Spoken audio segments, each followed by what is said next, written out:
గణపతి నవరాత్రి వేడుకల్లో 8వ రోజు వినాయకుడు వైభవంగా పూజలు అందుకుంటున్నారు. ఊరువాడ సంబరాలు అంబరాన్ని అంటుతున్నాయి. ఇవాళ బాలాపూర్ గణేశుడి థీమ్ మండపంతో పాటు బాలాపూర్ లడ్డూ క్రేజ్తో పాటు తెలుగు రాష్ట్రాల్లోని నగరాల్లో పలు కాలనీల్లో కొలువైన విభిన్న గణపతుల మండలాలను ఇప్పుడు చూద్దాం.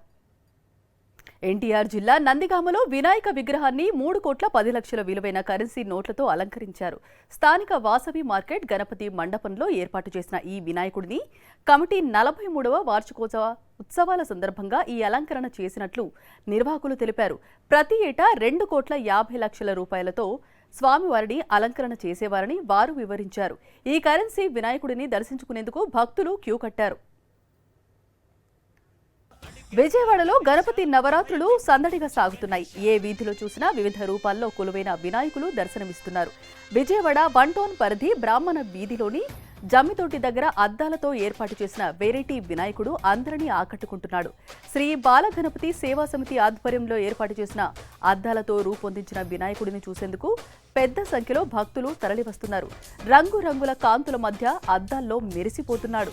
విశాఖ నగరంలో వినాయక చవితి వేడుకలు ఘనంగా జరుగుతున్నాయి.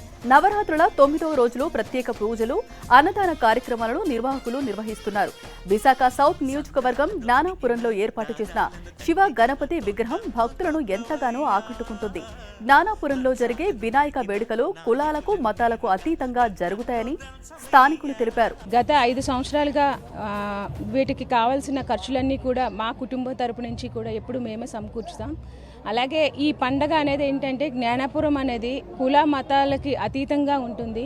ప్రతి ఒక్కరూ కూడా ఏ పండగ అయినా సరే, అది వినాయక చవితి కావచ్చు, అలాగే ముస్లిమ్స్ పండగ కానివ్వచ్చు, ఏదైనా కుల మతాలకు అతీతంగా ఉండి అందరూ కలిసి జరుపుకునే పండుగలు జరుపుకుంటాం. జ్ఞానాపురం మొత్తం ఒక కుటుంబం లాగా.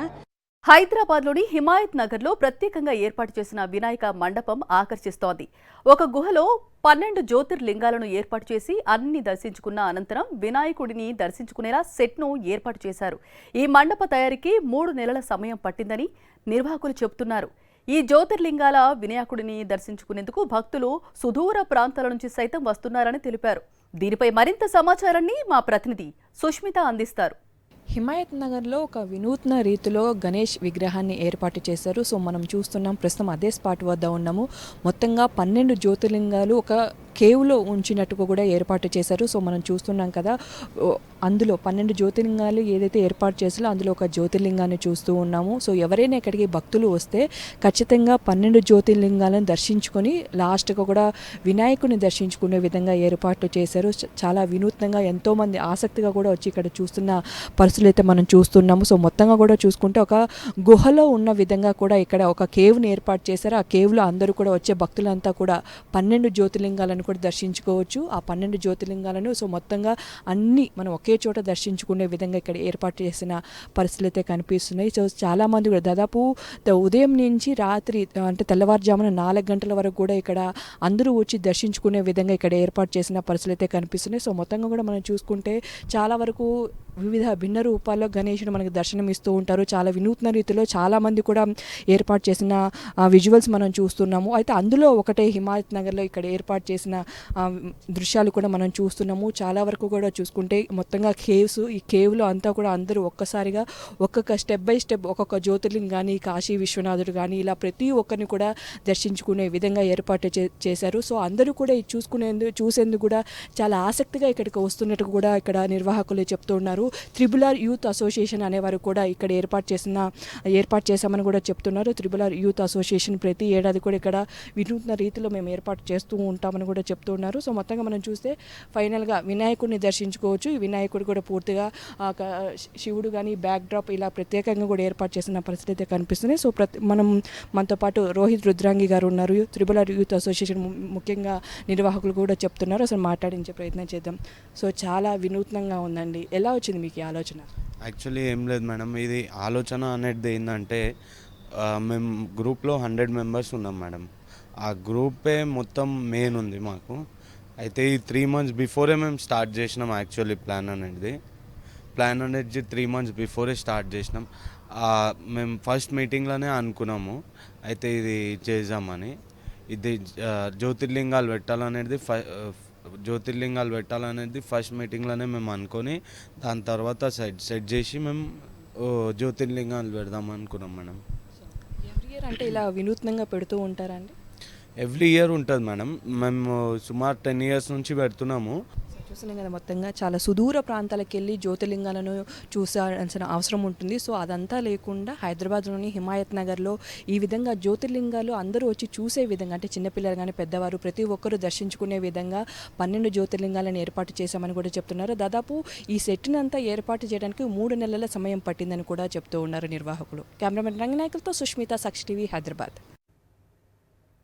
వినాయక చవితికి గణపయ్య విగ్రహాన్ని ప్రతిష్ఠించడం, నవరాత్రుల అనంతరం నిమజ్జనం చేయడం అనాదిగా వస్తున్న ఆచారం. కానీ నిర్మల్ జిల్లా కుబీర్ మండలానికి సరిహద్దున ఉన్న మహారాష్ట్రలోని బోకర్ తాలూకా పాలాజ్ గ్రామంలో మాత్రం ఇందుకు విరుద్ధం.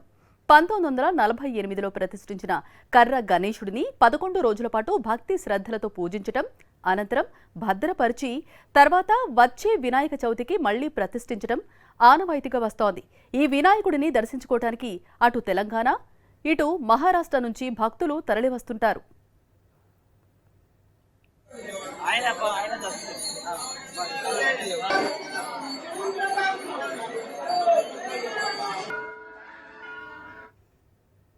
దేశవ్యాప్తంగా గణపతి ఉత్సవాలు ఘనంగా జరుగుతున్నాయి. మహారాష్ట్రలోని బీడ్ జిల్లా నవగౌ రాజూరి గ్రామంలో విచిత్ర ఆచారం తాజాగా బయటకు వచ్చింది. అఖండ హరినామ వారం చివరి రోజున దేవాలయం పైకప్పు నుంచి ప్రసాదాన్ని భక్తుల మధ్య విసిరివేస్తుంటే భక్తులు ఆ ప్రసాదాన్ని తలకిందులుగా చేసిన గొడుగులలో సేకరిస్తారు. కొన్ని దశాబ్దాలుగా ఈ ఆచారం కొనసాగుతున్నట్లు స్థానికులు వివరించారు. వినాయకుడికి సహస్ర నామాలు అంటే 1000కి పైగా పేర్లు ఉన్నాయని పురాణాలు చెప్తున్నాయి. ఆయన్ను విఘ్నేశ్వరుడు, గణపతి, గజనానుడు, ఏకదంతుడు వంటి ఎన్నో పేర్లతో పిలుస్తారు. అలాగే స్వామివారికి 1 కాదు 2 కాదు ఏకంగా 32 రూపాల్లో భక్తుల పూజలు అందుకుంటుంటాడు. మరి ఆ రూపాలేంటో ఇప్పుడు చూద్దాం. హైదరాబాద్ గణేష్ నవరాత్రి ఉత్సవాల్లో సెంటర్ ఆఫ్ అట్రాక్షన్ గా బాలాపూర్ గణేష్ వేడుకలు కొనసాగుతున్నాయి. బాలాపూర్ గణేష్ లడ్డు వేలంపాట ప్రత్యేకత మాత్రమే కాదు, మండపాన్ని కూడా ఈసారి అద్భుతంగా ఏర్పాటు చేశారు. యాదాద్రి జిల్లాలో ఉన్న స్వర్ణగిరి టెంపుల్ థీమ్తో ఏర్పాటు చేసిన మండపం భక్తులను ఆకట్టుకుంటోంది. బాలాపూర్ గణేష్ ఉత్సవాలు ఎలా కొనసాగుతున్నాయో మా ప్రతినిధి రవిచంద్ర మరింత సమాచారం అందిస్తారు. హైదరాబాద్లో గల్లీలో గణేష్ మండపాలు ఏర్పాటు చేసి ఉత్సవాలు చేపడుతున్నారు, పూజలు చేస్తున్నారు. మనం ఇప్పుడు బాలాపూర్ గణేష్ ఉత్సవాల దగ్గర ఉన్నాం, మండపాల దగ్గర ఉన్నాం. ఇక్కడ చాలా ప్రతి ఏటా కూడా గణేష్ ఉత్సవాలు అంటేనే ఒకటి ఖైరతాబాద్ గణేష్ విగ్రహం కనపడుతుంది, అక్కడ ఎత్తులో చూడొచ్చు. ఇక్కడ చూస్తే మనకు లడ్డు విషయంలో కూడా చాలా ఎక్కువగా పలుకుతుంది. లాస్ట్ ఇయర్ వేలంపాటలో 30,01,000 రూపాయలకు వేలంపాటలో వెళ్ళింది, వేలంపాటలో తీసుకున్నారు. ఈ విధంగా కొనుగోలు చేశారని చెప్పుకోవచ్చు. 1994లో 450 రూపాయల నుంచి మొదలైన లడ్డు వేలంపాట ఇప్పటికీ లక్షల్లోకి వెళ్తుందని చెప్పుకోవచ్చు. ఇది ప్రత్యేకత అని చెప్పుకోవచ్చు. ఇక్కడ భక్తులు తెలుసుకుందాం. ఇక్కడ గణేష్, మా బాలాపూర్ గణేష్ అంటే కోరిన కోరికలు నెరవేరుతాయని నానుడు ఉంది. చెప్పండి. అవునండి, ఎవ్రీ ఇయర్ వస్తుంటాము. మాకు చాలా రావడం కూడా కష్టంతో వచ్చినా కూడా దర్శనం మాత్రం మంచిగా ఫ్రీగా అయిపోతుంది. ఎట్లా ఉంది ఇక్కడ ఏర్పాట్లు కావచ్చు, అన్నీ ఎలా ఉన్నాయి? ఇక్కడ చాలా మంచిగా ఉన్నాయండి. గణేష్, బాలాపూర్ గణేష్ ప్రత్యేకత ఏంటి? లడ్డు వేలం. లడ్డూయేనా? చెప్పండి మేడం. गणपति बहुत ही अच्छा है, बहुत ही क्यूट है. वो हमको इधर आके बहुत ही हैप्पी फीलिंग हुआ है. बोलो गणपति बप्पा मोरिया, मंगल मूर्ति మంచిగా ఉందండి, చాలా సంతోషం. మేము అక్కడ మూలాలి నుండి వచ్చినాము, ఎప్పుడు వస్తాం, ప్రతి సంవత్సరం వస్తాం. ఇక్కడ చాలా బాగా అనిపిస్తుంది ఇక్కడ దేవుని. నేను ఫస్ట్ టైం వచ్చినండి, తెలుసుకొని వచ్చాను, బాగుందండి. మేము మణికొండ నుంచి వచ్చాం, డాలర్ హిల్స్. ఎట్లా అనిపిస్తుంది గణేష్ విగ్రహం? మేము ఇక్కడే ఉంటాం. మీ ఊళ్ళో ప్రతి ఏటా గణేష్ లడ్డు అనేది లక్షల్లో వెళ్తుంది వేలంపాటలో. ఎట్లా అనిపిస్తుంది? సంతోషంగా ఉంటుంది. లడ్డు అండి మెయిన్గా. మేము గత 5 సంవత్సరాల నుంచి వస్తున్నాము. వాన వచ్చినా ఏమొచ్చినా అయితే వస్తాము ఇది చూడడానికి. అండ్ చాలా అట్రాక్టివ్. అండ్ సువర్ణగిరి మేము చూడలేదు, ఇప్పుడైతే చూపించేశాడు దేవుడు. ఇది చూసిన తర్వాత డెఫినెట్గా వెళ్తాం ఇప్పుడు అక్కడ చూడడానికి. గణేష్ ఉత్సవాల్లో అత్యంత అద్భుతంగా జరిగేట ఉత్సవాలు బాలాపూర్లో జరుగుతాయి. ఇప్పుడు మనం బాలాపూర్లో ఉన్న ఈసారి సెటప్ కూడా స్వర్ణగిరి సెటప్ వేశారని చెప్పుకోవచ్చు. బాలాపూర్ గణేష్ మండపం లోపల ఏర్పాటు చేశారు. భక్తులు కూడా వేలల్లో, ఆ మాటకు వస్తే లక్షల్లో కూడా వస్తుంటారు. నవరాత్రులు, ఈ 9 రాత్రులకు 9 రోజుల పాటు పెద్ద ఎత్తున వస్తారు. ఈసారి భక్తులు ఇవి చూడొచ్చు, స్వర్ణగిరిలో ఏర్పాటు చేసినట్టుకు అనంత పద్మనాభ స్వామి ఇలా ఆశీనులైనట్టు ఉన్నటువంటి ఒక సెటప్ ఏర్పాటు చేశారు. అంటే ఈ విగ్రహం ఇదంతా ఏర్పాటు చేశారు. ఇంకా కొన్ని ఆలయాల నిర్మాణాలు ఇవన్నీ కూడా ఏర్పాటు చేశారు. ఊరికితో పాటు మిగతా ఏరియాలో ఉన్నటువంటి వాళ్ళకు మంచినీటి సౌకర్యాలు కల్పించే విషయంలో కూడా ఈ విధంగా వెళ్తారని చెప్పుకోవచ్చు. ఇది బాలాపూర్ గణేష్ మండపం దగ్గర ఉన్న పరిస్థితి. శివప్రసన్న ప్రసాద్, రవిచంద్ర సాక్షి, హైదరాబాద్. మేడ్చల్ జిల్లా బోడుపల్లో ఫూల్ మకానతో గణపతిని ఏర్పాటు చేశారు. శ్రీ మహాలక్ష్మి కాలనీలో ఫ్రెండ్స్ యూత్ ఆధ్వర్యంలో ఏర్పాటు చేసిన ఈ లోటస్ సీడ్స్తో తయారు చేసిన మట్టి వినాయకుడు అందరినీ ఆకట్టుకుంటున్నాడు.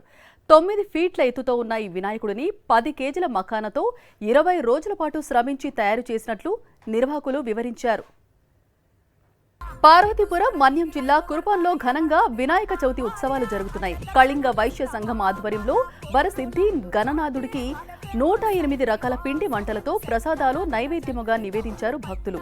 నిత్యం ప్రత్యేక పూజలు నిర్వహిస్తున్నామని, నిమజ్జనం రోజున ప్రత్యేక సాంస్కృతిక కార్యక్రమాలు ఏర్పాటు చేసినట్లు నిర్వాహకులు వివరించారు. హైదరాబాద్లోని కొత్తపేట్ ద్వారకా నగర్ కాలనీలో ఏర్పాటు చేసిన వినాయకుడి విగ్రహం విశేషంగా ఆకట్టుకుంటోంది.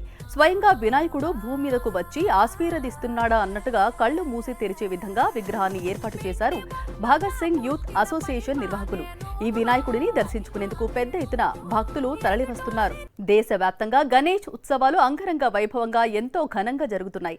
భక్తులు మొత్తం 9 రోజులు శ్రద్ధగా వినాయకుడిని పూజించి అనంత చతుర్దశి రోజున గణేష్ విగ్రహాన్ని నిమజ్జనం చేస్తారు. మేళ తాళాలు, డప్పు వాయిద్యాలు, హంగు ఆర్భాటాల మధ్య గణపతి నిమజ్జనం చేస్తారు. అసలు ఈ వినాయక నిమజ్జనం గురించి మన పురాణాలు ఏం చెప్తున్నాయి? గణపతిని ఎందుకు నిమజ్జనం చేయాలి? సూత మహర్షి ఏం చెప్పారు? వినాయక స్పెషల్ స్టోరీలో ఇప్పుడు చూద్దాం. గణేష్ చతుర్థి రోజున గణపయ్యని ప్రతిష్ఠించి మంత్రపూర్వకంగా ప్రాణప్రతిష్ఠ చేస్తాము. మామూలు దృష్టితో చూస్తే అది కేవలం మట్టిబొమ్మ మాత్రమే. కానీ ఆధ్యాత్మిక దృష్టితో చూస్తే మట్టిబొమ్మ కాదు, పరబ్రహ్మ స్వరూపమైన మృత్తికా ప్రతిమ. ఆ మృత్తికలో అణువణువు పరబ్రహ్మే ఉంటాడు.